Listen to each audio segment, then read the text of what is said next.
Shiv Sena UBT leader Sanjay Rawat का कहना है कि कांग्रेस पार्टी हमारी बातों को समझ नहीं पा रही है। उनका कहना था कि ये कोई वज़ारत उज़्मा के ओहदे की लड़ाई नहीं है।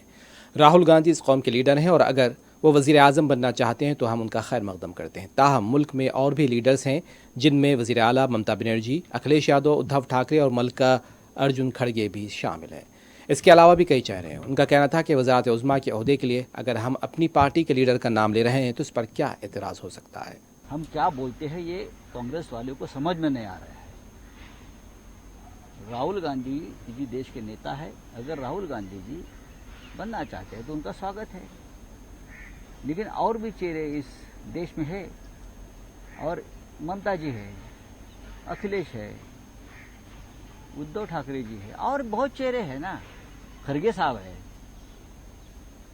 तो किसी का नाम लेना गुनाह है क्या?